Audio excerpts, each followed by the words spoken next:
வணக்கம் நண்பர்களே, முக்கிய செய்திகளை இந்த பதிவில் நம்ம ஷார்ட்டாக பார்க்க போகிறோம். முதல் செய்தி, சமீபத்தில் காஃபி எக்ஸ்போர்ட்டில் நம்ம சாதனை படைச்சிருக்கோம். 2025 $2 பில்லியன் அமெரிக்க டாலரை நம்ம ஜெயிச்சிருக்கோம். எக்ஸ்போர்ட் நடந்திருக்கு, காஃபி எக்ஸ்போர்ட்டு அப்படின்னு நான் சொல்லியிருந்தேன்ல. இப்போது ஐஃபோன் ஏற்றுமதியில் வேறு லெவல் சம்பவம் பண்ணியிருக்கோம். 2025 $2 ட்ரில்லியன் ரூபாய் அளவுக்கு ஐஃபோன் ஏற்றுமதி நடந்திருக்கு. 2 ட்ரில்லியன் அப்படின்னா எவ்வளோ தெரியுமா? 2 லட்சம் கோடி ரூபாய் அளவுக்கு ஐஃபோன் ஏற்றுமதி இந்தியாவிலிருந்து நடந்திருக்கு அப்படிங்கிற ஒரு ஹாப்பி அப்டேட்டை பார்க்க முடியுது. ட்ரம்ப்பு இதனால தான் கதறிக்கு இருக்காரு மனுஷன்.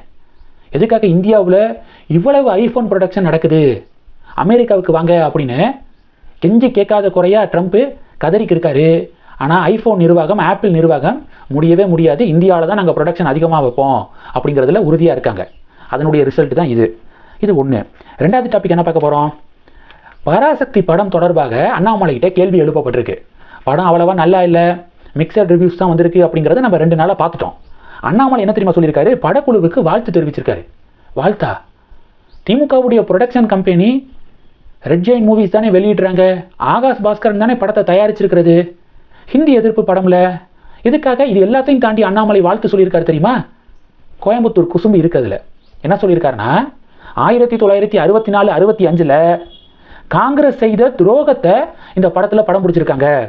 காங்கிரஸுடைய அடாவடித்தனத்தை எப்படி ஹிந்தியை திணிச்சாங்க அப்படிங்கிற அடாவடித்தனத்தை தோலுரித்து காட்டிய சிவகார்த்திகேயன், சுதா கொங்கராவுக்கு வாழ்த்துக்கள் அப்படின்னு கோயம்புத்தூர் ஸ்டைலில், கோயம்புத்தூர் குசும்பில் அண்ணாமலை வாழ்த்து தெரிவிச்சிருக்காரு இந்த படக்குழுவுக்கு. மேலும் அண்ணாமலை என்ன சொல்லியிருக்காருன்னா, இதில் காமெடி என்னன்னா, திமுக இதுக்கு ஃபயர் விட்டுக்கு இருக்காங்க. இந்த படத்துக்கு திமுக காரங்க ஃபயர் விடுறது தான் பெரிய காமெடியே. இப்போ கூட்டணியில் யார் இருக்கிறது? திமுக காங்கிரஸ் கூட்டணியில் இருக்காங்க. தன்னோட கூட்டணியில் இருக்கக்கூடிய காங்கிரஸ் கட்சி செய்த அடாவடித்தனத்தை படத்தில் காட்டியிருக்காங்க. அதை கூட்டணியில் இருக்கக்கூடிய திமுக காரங்க ரசிச்சுக்கிருக்காங்க. எவ்வளோ பெரிய காமெடி பார்த்தீங்களா அப்படின்னு அண்ணாமலை வழக்கம் போல் அவருடைய ஸ்டைலில் வேறு லெவலில் ப்ரெஸ் மீட் கொடுத்துருக்காரு இன்னைக்கு. இது 2. அடுத்த டாபிக்கு, கேரளாவுக்கு அமித்ஷா அவர்கள் போயிருந்தார். நியூ இந்தியா நியூ கேரளா அப்படிங்கிற கான்க்ளேவில் கலந்துக்கிட்டாரு. அப்போ அடுத்து பாஜக ஆட்சி தான் கேரளாவில் அப்படிங்கிறத உறுதியாக தெரிவிச்சிருக்காரு.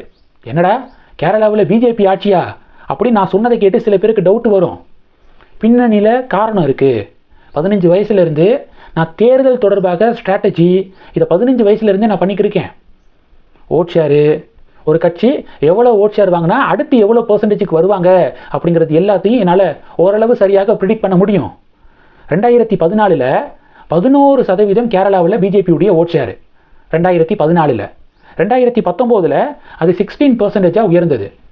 2024 20% பிஜேபியுடைய ஓட் ஷேர். ஒரு கட்சி 20% வரதுக்கு தான், ஓட் ஷேர் வரதுக்கு தான் ஸ்லோவாக அப்படியே மூவ் ஆகும், கொஞ்சம் கொஞ்சமாக வரும்.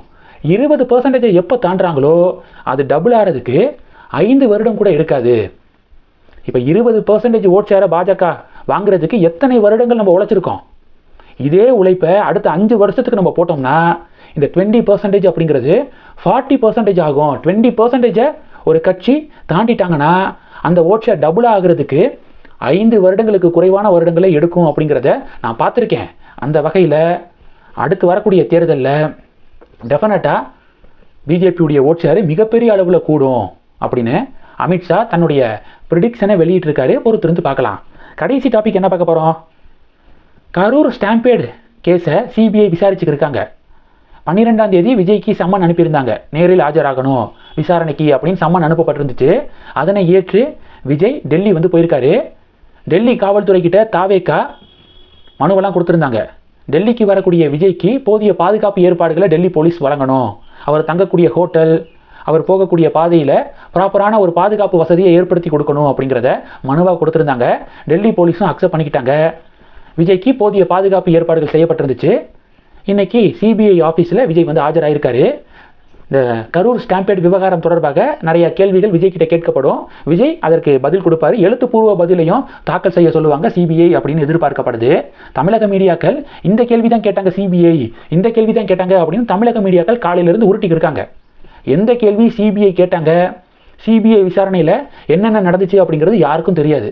விஜய்க்கும் சிபிஐக்கு மட்டும்தான் தெரியும்.